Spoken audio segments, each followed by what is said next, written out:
Hello everyone, thanks for stopping by my channel today. My name is Daryl and we are in my workshop and we are on day number 2 of working on the MARATRAC / MARATRAC / repeater project. So in the last video we took a look at the MARATRAC and made sure that I could get in there with the programming software and edit the program, and today we're going to try this on the MARATRAC. So let me turn the camera around and I'll show you what we're going to do. All right, on my bench here is the MARATRAC. And for anybody who works on MARATRAC, you definitely want to have a key like this in your arsenal. Let me turn it around. Anybody, like if you go to a repeater site that has any kind of older Motorola gear, you're going to want this key. So those keys open up this key opens up all the cabinets, and it will open up radios like this too. See, this one here has a little key slot here. So we slide the key in, and what that does is you put these things in a vehicle. I assume it's a way to deter theft. So this key unlocks the radio from the tray, which mounts it to whatever vehicle you're putting it in, and then it also will open up the top. So on the bottom is the mounting tray. You can see the screw holes here where you put the screws in to mount it. And so to get this thing open, get the tray off, you turn this key, and you gotta pull this lever here at the same time, which I don't know if I'm going to be able to do one-handed. So let me open. Well, hold on. I think I got it. No, key fell out. Oh, so I don't know if I'll be able to do it one-handed or not. I got it. So you open it. Let me take the key out. Now it's open. See, and when you open it, it allows this to come loose. See, there's a little latch up here that allows this little mounting bracket to come loose from the radio. So we'll move that thing aside.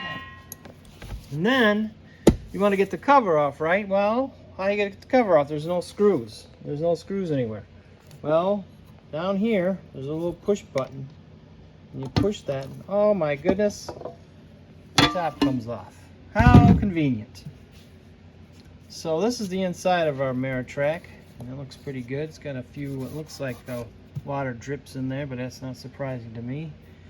And down here is our little receptacle to plug in our programming cable. So I'm going to move this thing back over to the computer here, and then we'll plug our programming cable in, and I'll see if I can get the program started, and we'll see if we can get into this thing. Alright, I got the computer running, and it's running in DOS mode. So I got the DOS prompt here.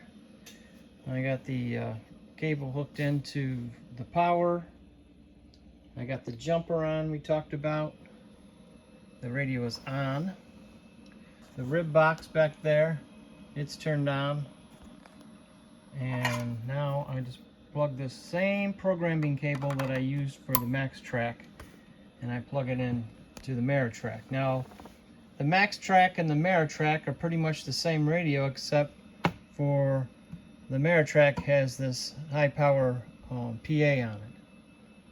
So the boards are pretty much the same configuration as the MARATRAC. So same programming cable. And it's most likely the same program. I don't know.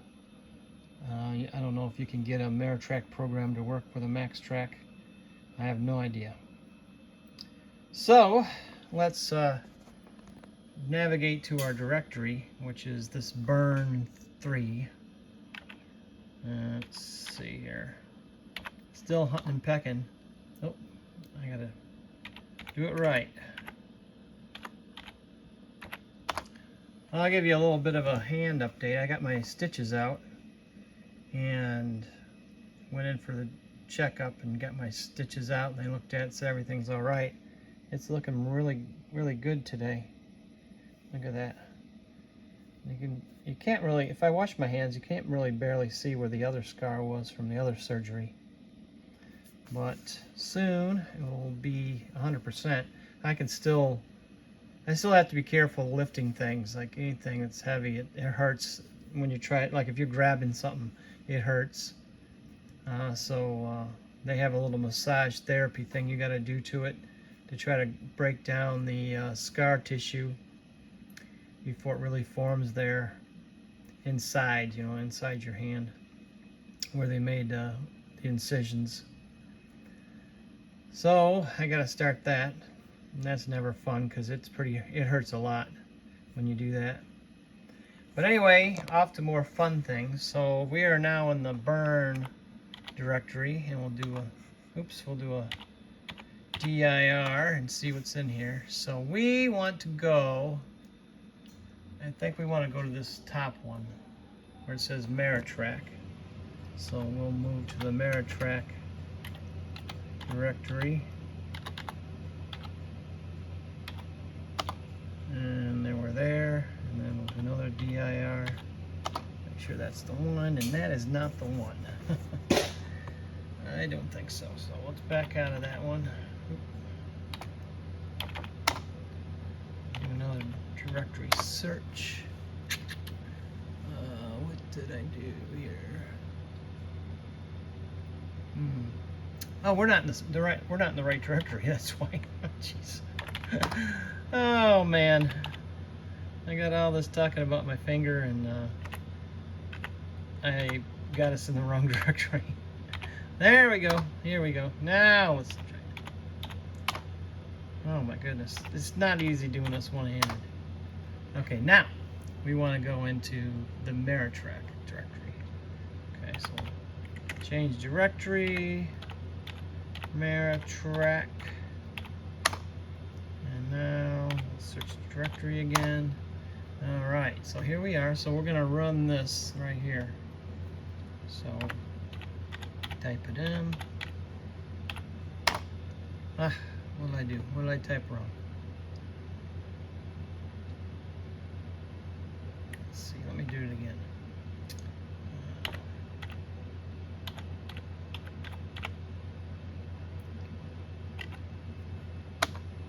There we go. All right, so we're in the program, and it's version 4.03.00. Made November 15th, 1993. So it's old. And it's what, this is 2003, so 20 years old. All right. That'd be 30 years old, right? See, 93, 2003, 2013. Yeah, 30 years old. I can do math. I'm blaming everything on my finger and the alpha gal. Anyway, we got our programming cable in. Our rib box is turned down. So now let's go in here, and we got to go to F3 because we want to get the program, and then F2 we want to read the program. So let's cross our fingers. What did we do wrong? Serial bus. All right, that means we might not have our COM ports set up properly. So let's go back to F9, PC configuration. Yeah, look at it. Let's get rid of that. And let's just put in burn, because that's our directory for what we saved the other MARATRAC backup on. Now let's go down to here and change that to 1, and then we'll do a COM port test. Everything came back. Okay, now we should be okay. Let's back out, back to 3, and then read. All right, look at that. Look at it. It is reading it. I love it when that happens, because these things are so touchy.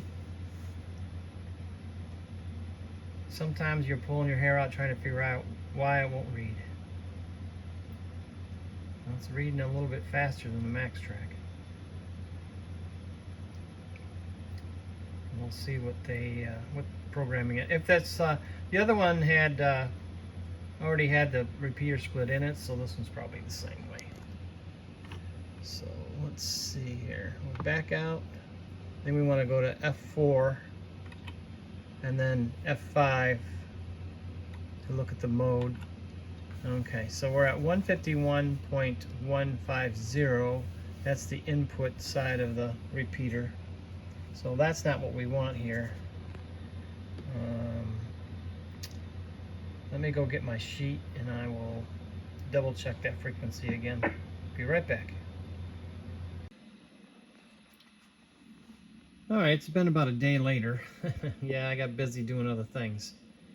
And I got our repeater frequency in here. It's on 52.8500. So we're going to button this back up. Now, it's going to come to a point where I got to make a decision how I'm going to hook this controller up to this thing. I know this has been done many times. I'm sure I can go out onto the web, onto maybe Repeater Builder, and find out what other people have done. I believe that you can run the controller from the programming port, but if you do that, of course, you got to drill a hole in the top of the cover to plug in the wire. And if I do it from this side, I got to tear this apart. Now I'm hoping I can get another one of these, and it doesn't have to have it doesn't have to be complete. It just has to have the wires, or just this would be nice because I can put on my own wires, and then I can power it all from there. I believe I can just do it from here. So I'm going to take this thing and shut it down and put the covers back on it, and then we'll turn our attention to that cabinet. I've got to remove the power supply, and then I will mount this power supply in there. Now, I just want to tell you, and if you hear a humming sound, it's my heater over there running. It's going to take every fiber of my being not to get the paint stripper out and maybe strip it or sand this thing down and put a new paint job on it. But you know what, it's just going to be in a shed and no one's ever going to see it. So, and I don't even know for sure if it's going to stay in this cabinet. But just so you know, it's really hard for me to not make this cabinet look nice. I mean, I will wipe it out and wipe it down and get it cleaned up, but it's really difficult for me not to paint it. Like, this really bothered me. Somebody took a screwdriver and just pried those open and probably let some airflow in, and that bothers me. So I thought I might change this out to a different vent, grill, and make it look a little nicer. Maybe allow a little bit more airflow. Maybe put a fan in there. I don't know. We'll see. I know this thing is probably going to need a fan. I don't know. Maybe if somebody else has made one of these out of a MARATRAC or some other high-powered Motorola radio, and they can let me know what they did for cooling. That would be nice. But that is where I'm at right now. So let's get this radio off my desk over here. And I'm sorry for spinning around and spinning around. Let's get this radio back together again, and I'll set it over there, and we will move this cabinet out and clean it up and get it ready. Alrighty, I got this thing up on my bench here, and I probably shouldn't have done this with my finger, but or my hand the way it is, but I did it anyway. 1,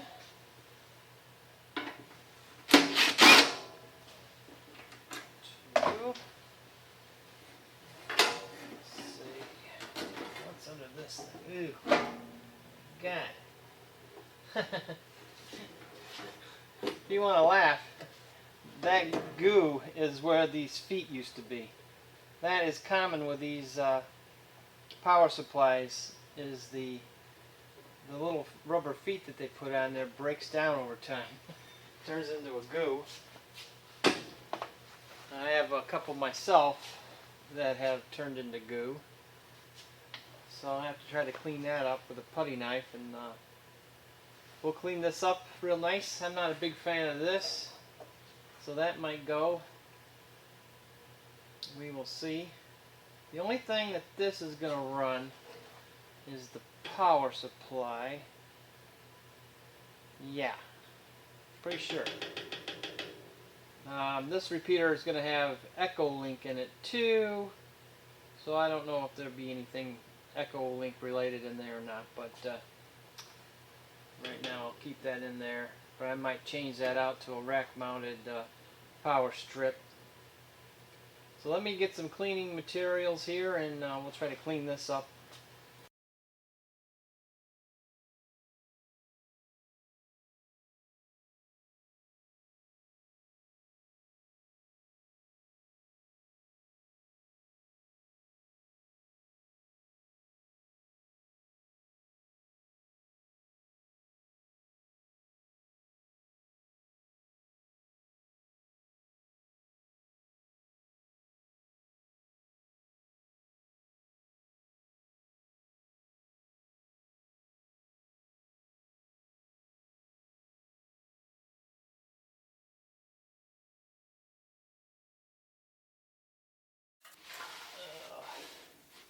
I don't know what was originally in here.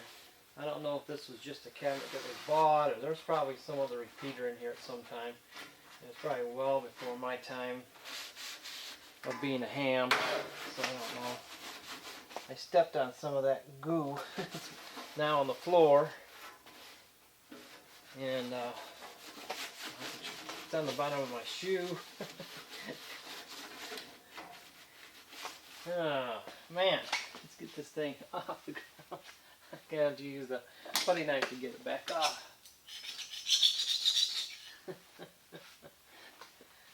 Oh man. I'll probably end up having to take some like WD-40 or something to get this stuff off of here. Or just leave it, I don't know.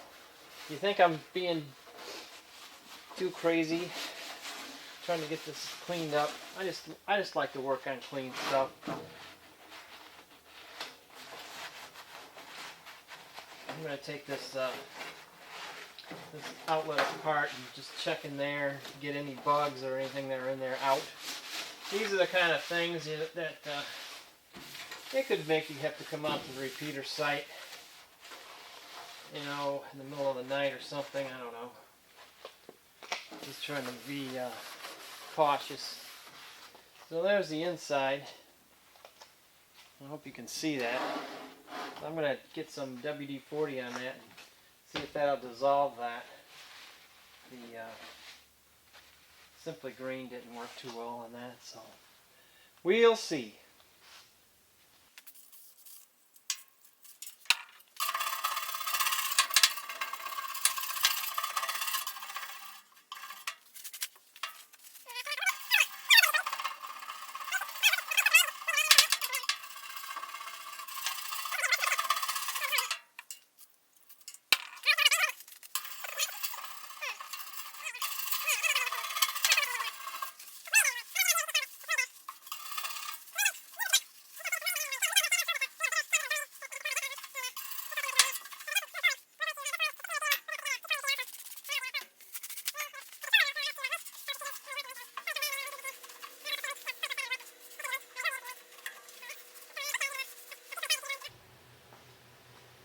Okay, I moved you in a little closer, but I'm sure my hand will still be in the way.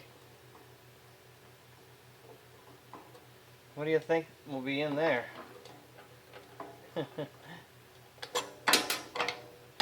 Oh my gosh! It's clean. I can't believe that. There's nothing in there. This is not too great. No strain relief there. I guess whoever put that together decided they didn't need that. Uh-huh. Everything looks like it's tight in there. So let me tighten this up.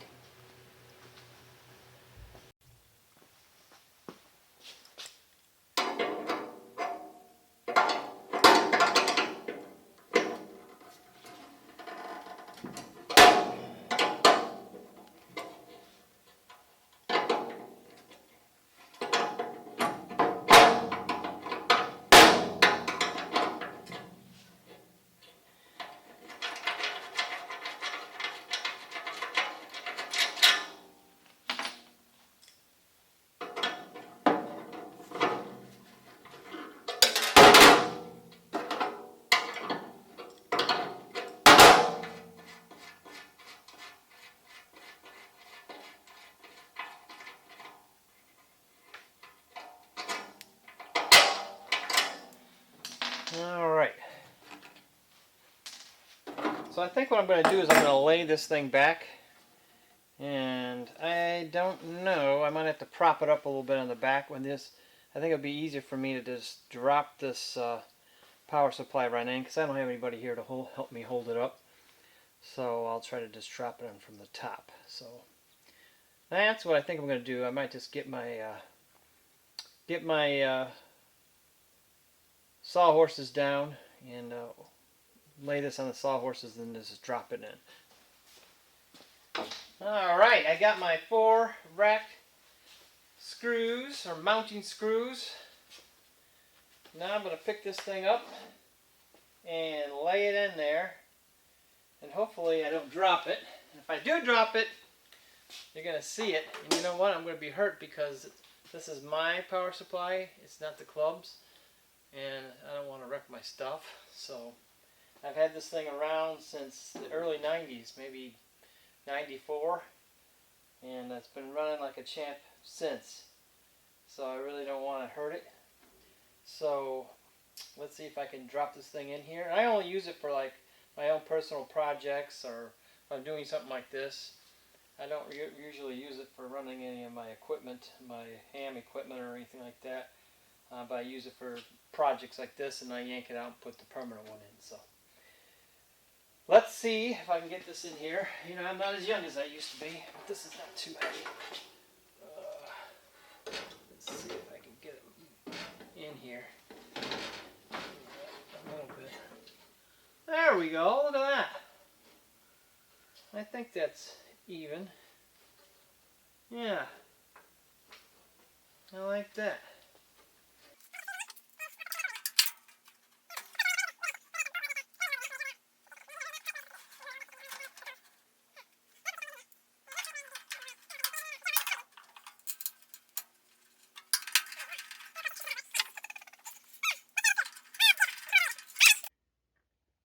All right, look at that. Look at that. That's the first piece of equipment in this rack. And let me tell you how much I hate this rack. Because, one, I only had so many rack mount screws there. And a lot of them wouldn't fit in these little holes. And I have a mismatch going on here. But I probably didn't need all 4 of them, but I put all 4 in. That's just the way I like to do it. And also, when you're putting these screws in and you try to get a screwdriver in there, wait a minute, come on. You could have made this cabinet part a little bit wider. Could have made this just a little bit more that way. Yeah, look at that. Oh, it's gone. So yeah, that was kind of rough. And then of course my measurements were off, because you can see we're sticking out the back a little bit. So this probably will not be the case that we end up using. But anyway, that's the first piece of equipment in this rack. So our high power Spectra will go here. Our receiver, the MARATRAC, will go here, and then our controller will go at the very top up here. Let me back up a little bit so you can see it. So MARATRAC, MARATRAC, controller, and then outbound of the cabinet will be the duplexer. So I had a comment wanting to know duplexer, and we're going to be using. And I will hope to have that in my shop. We have it in another shop right now, so I'm going to move it over to mine, and then we'll have to tune those up for the repeater split that we're going to use, and get them all married up to the repeater. And I'm not ready for that yet. I got to get this thing working with a controller. That's just the controller is going to be a lot of fun wiring that all up. So anyway, we got this cleaned up, and we got the radios running, and they're on their repeater split we need. And now we're waiting on a couple of shelves to hold those radios, and then we can move on to putting the controller into the cabinet. So maybe the next video we'll put the controller in the cabinet, and I may have those shelves, I'm not sure, and we'll mount those radios in the shelf. I might, if we can only get one shelf, like, I might mount the receive radio on the bottom of the shelf and put the transmit radio, or the receive radio, on the top, the MARATRAC on the top of the shelf, and mount that MARATRAC on the underneath of that same shelf. So we'll see what happens. Well, look at that. We got a lot done today. Got this power supply mounted in the cabinet, got the cabinet cleaned out, and got the MARATRAC and the MARATRAC all checked out. So we're waiting on the shelf, and we'll start moving the controller into the cabinet, and I might have to move it back out again when I get the shelves. I don't know, we'll see. But I'm trying to get everything in one spot, so I can try to take some notes and figure out what things I need, like hookup wire and such. So yeah, it's looking good. It's coming together slow, but it's coming together. Well, we got a lot done today. We got the cabinet all cleaned up and the power supply installed. We got the radios all programmed. We didn't really program them. Everything was pretty much already there. So I just kind of moved things around a little bit. I saved the original code plugs, so if something goes wrong, I can put those back in the radios and start over again. So you don't want to lose those original code plugs. So anytime you're working on these radios, you definitely want to read them and then save the code plug and put them in a good spot on your computer where you're not going to lose them. Maybe label them so you know what they go to. We got this old jalopy of a Pentium MMX 233 running again. I think that was from the 90s. We got this thing kicking again, and maybe the next time. You know what? This computer, it doesn't like the cold. It would not operate the CD-ROM drawer when it was cold, so I had to make sure I warmed the shop up and turned it on, let it warm up, and then that would run. And so but we did get it running, and did get those code plugs read and saved from the radio. So everything's ready to go with them. So the next time we'll put the controller in. Hopefully I have the drawer, or the little shelves to put the radios in the cabinet, and then we will begin. I don't know when we'll begin it, but at some point we'll begin making wiring harnesses up. And once that's all done, we'll get the repeater operating as a unit, and then we will bring those duplexers to the shop and get them tuned all up, and put them on the repeater onto a dummy load, and just check out the repeater and see how it operates. So a lot of exciting work to come. So if you enjoy this kind of content, please like and subscribe to my channel. It would mean a lot to me. And like my videos, that's awesome too. And do you believe that? I'm trying to make my outro. What was it? Where was I? Leave a comment. That would be really nice. I love the comments. So anyway, till next time, we'll see you later.